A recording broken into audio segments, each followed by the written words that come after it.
Bonjour à tous et bienvenue pour ce nouveau test. Aujourd'hui, on va parler d'un produit qui est un peu plus connu que ce que vous avez l'habitude de voir sur ma chaîne, puisqu'on va parler des tout récents Samsung Galaxy Buds 2 qui ont été annoncés avec l'annonce des Galaxy Z Fold 3 et Galaxy Z Flip 3. Et donc, ce qui fait que ce sont des milieux de gamme vendus 150 € et j'ai eu la chance du coup de les tester. D'ailleurs, merci à l'agence de presse qui a pensé à moi du coup quand j'aurais dit que j'étais beaucoup plus orienté sur le son. Et ce qui fait que c'est plutôt cool. Alors par contre ici il n'y aura pas de comparaison avec les Buds Plus ou les Buds Pro, je les ai pas eu, mais avec d'autres concurrents équivalents et ce sera d'autant plus intéressant. Allons-y.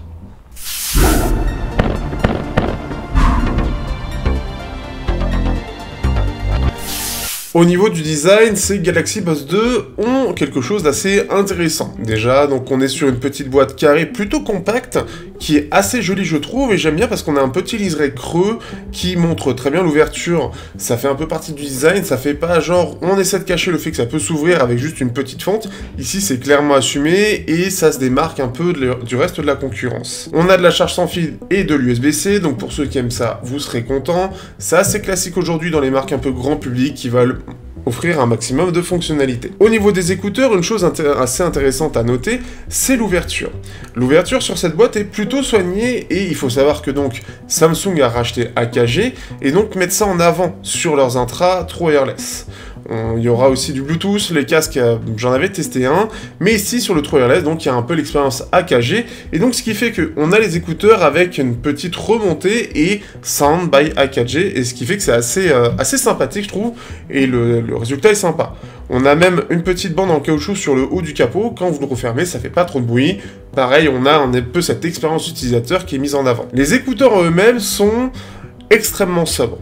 En fait, ce qui est même le plus bizarre, c'est qu'ils font même plutôt un peu cheap par rapport à la boîte. Ils font extrêmement sobre, on n'a pas de nom de marque, on n'a rien de spécial. C'est juste avec du plastique glossy, avec deux parties de corps et puis l'embout, mais il n'y a rien, il n'y a pas d'identité, il n'y a rien de spécial, c'est très particulier. Ce qui fait que ça fait un peu bizarre, mais d'un autre côté, ça fait contact et ça reste relativement agréable. Ils sont super confortables, ce qui fait que c'est plutôt cool. Ce qu'a noté le numérique, moi je ne l'ai pas trop noté parce que c'est pas là-dessus où je suis le plus exigeant, dirons-nous, c'est qu'ils sont assez glissants et c'est vrai que le côté glossy fait que ça peut être un peu glissant, donc attention à ça. Mais ce qui fait que ça aurait été mieux d'avoir un côté mat ou biton qui aurait fait un petit peu plus premium. Rapidement au niveau des commandes, on se retrouve avec donc des commandes tactiles qu'on peut gérer plus ou moins bien sur l'application, mais ce qui fait que ça reste particulier, on doit faire forcément des concessions entre le volume ou la réduction de bruit, ce genre de choses, donc ce qui fait que c'est un peu particulier, c'est pas extrêmement bien réussi. Après je suis pas très commande, donc j'ai pas approfondi plus que ça le sujet. L'autonomie, on est sur quelque chose d'un petit peu limité, on est sur du 5 heures, voire 7 heures sans ANC, c'est correct. Mais aujourd'hui, beaucoup de concurrents arrivent facilement plus à 7, voire 9 heures, voire 10 heures, à différentes gammes de prix. Ce qui fait que c'est correct, mais par rapport à pas mal de concurrents, c'est en deçà. C'est un peu moyen et on aurait pu s'attendre à plus. Après, avec la boîte, on a une vingtaine d'heures en plus en général. Je vous remettrai de façon exactement ici. C'est pas moi qui teste ça, je vous conseille des tests plus précis de ce point de vue-là, qui sauront vous dire avec exactitude ce que vaut l'autonomie. Je reprends surtout la théorie ou ce que j'ai pu voir un peu partout. C'est clairement pas ce qui m'intéresse le plus. Moi, ce qui m'intéresse, c'est surtout la qualité sonore. Ces intras vendus 150 € sont sur un marché qui est extrêmement fort en termes de concurrence. Dès qu'on arrive à 80 € jusqu'à 200 €, on a énormément d'intras, on a un choix faramineux avec des qualités variables, mais très en amélioration constante, surtout dans la gamme à 100 €. Le son de Samsung est assez sympathique, mais un petit peu spécial. En gros, on peut le voir au niveau de la courbe, alors c'est une courbe en bruit rose, ce qui fait qu'au niveau de la basse, c'est un peu plus élevé en fait, il faut faire un peu une continuité, ce qui fait que ça fait un peu plus comme ça, plutôt qu'un côté un peu écrasé. Mais en gros, on a un son avec une sous-basse qui est un peu élevée, une basse qui elle est mise en retrait, je pense pour pas que ça déborde trop sur les médiums, des médiums qui ressortent beaucoup, et des aigus qui sont un petit peu en dessous. Le résultat est assez intéressant, mais clairement il y a très vite quelque chose qui va se noter, c'est qu'on va avoir une absence de basse qui va être un peu marquée, et des médiums assez en avant, et des aigus qui eux par contre vont pas mal ressortir, va donner des médiums plutôt clairs, va donc donner des voix un peu claires, mais qui peuvent être parfois sibilants, parfois agressifs, ce qui fait que c'est assez désagréable. Le fait qu'en plus de ça, les basses sont présentes, mais manquent un petit peu de punch, manquent un peu de présence, accentue encore plus ça. Du coup, chose intéressante, via l'application, on peut aller directement modifier l'égaliseur. Ce qui fait que c'est plutôt cool, on a pas mal de choix d'égalisation, et notamment l'égalisation léger. Parce que vous avez amplification basse, vous avez amplification aiguë, etc. C'est clairement pas ce qui est le plus efficace. Le plus efficace étant le léger, puisqu'il va remonter un petit peu les basses, et il va redescendre un petit peu les aigus. On va avoir un son qui va être un peu plus équilibré, ce qui va le rendre beaucoup plus polyvalent, et beaucoup plus agréable à l'écoute.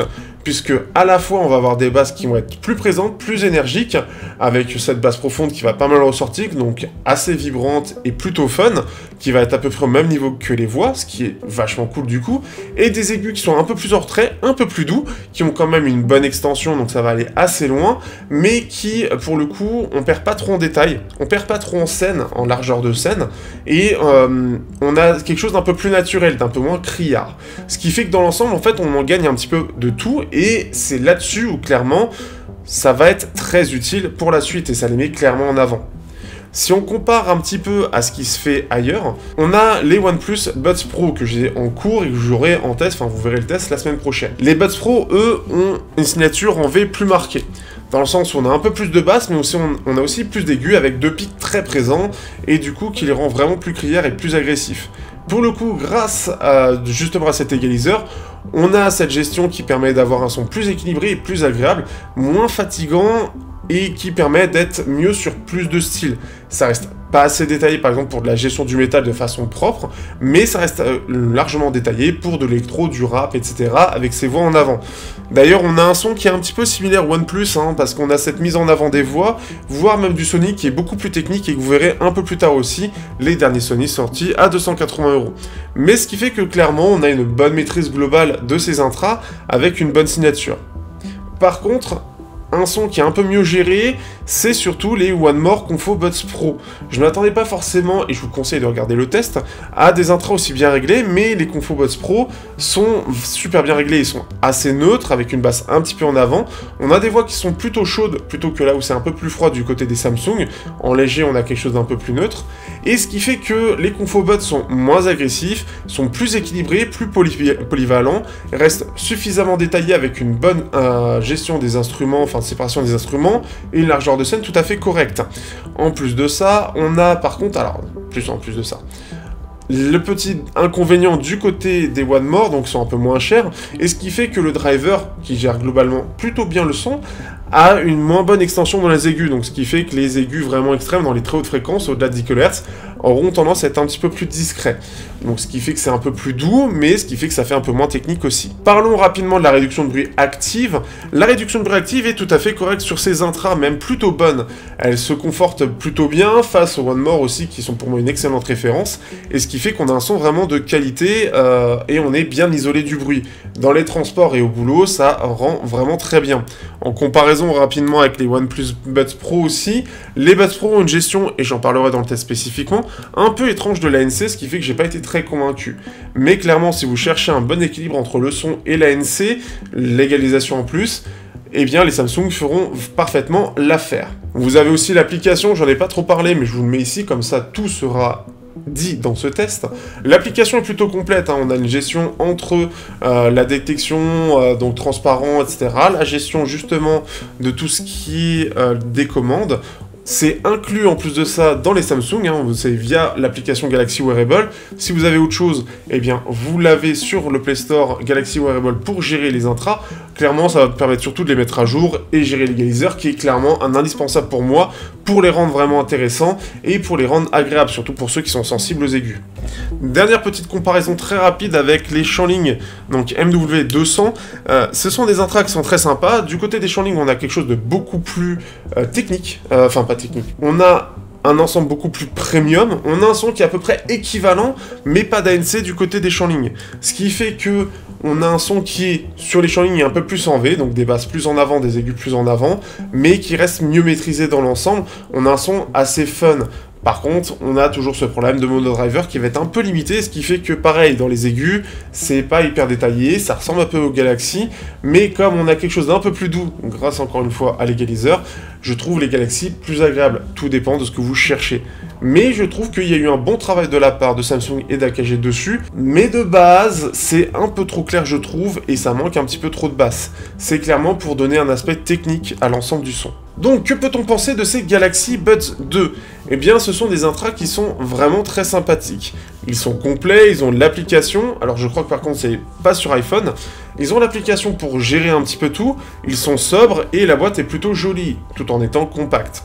On pourra regretter surtout l'autonomie un peu limitée, ainsi que le son qui, de base, est un peu trop clair et manquera un peu de basse pour certains, mais avec 2-3 réglages, on peut bien s'amuser. L'ANC est plutôt efficace en plus de ça, la gestion des commandes, en tout cas la réactivité est plutôt bonne, mais la gestion elle-même, et surtout les concessions qu'on doit faire pour avoir tel type de commande, sont un peu moins bien faites. Alors que la plupart aujourd'hui arrivent à faire gérer toutes les commandes sur tous les intras, la gestion volume, pause et ANC. À voir par la suite si ça pourra évoluer, mais ce qui fait que chacun est maître de trouver ses bons intras, surtout sur les commandes. Personnellement, je préfère plus utiliser mon smartphone, c'est plus précis, plus pratique, et au moins je suis sûr de ce que je fais. C'est surtout le play pause. On pourra noter les choses que je n'ai pas mentionnées, le fait qu'on a le play pause, qu'on enlève un intra, ce qui fait que si pour X ou Y raison vous devez en enlever un, vous allez avoir l'ANC qui va s'arrêter ici, et de l'autre, où ça vous allez tout simplement sur pause au niveau de la musique. Donc plutôt une bonne chose. Après, à vous de voir, vous pouvez quand même le désactiver, vous pouvez encore une fois voir dans les options. A plus, si c'est le cas, n'hésitez pas à liker, partager, commenter comme d'habitude, pour faire connaître la chaîne. C'est toujours un moyen efficace, et je l'espère pouvoir tester d'autres intras un peu de ce type, dans le sens où c'est connu. Mais surtout voir un peu comment ça évolue, et surtout, bah voilà, c'est plutôt solide, c'est plutôt efficace, c'est bien équilibré, ça vaut son prix tout simplement, avec un bon travail, et quelque chose qui peut plaire pour ceux qui aiment bien un peu les voix en avant. Sur ce, je vous dis à bientôt pour un prochain test sur Technoid.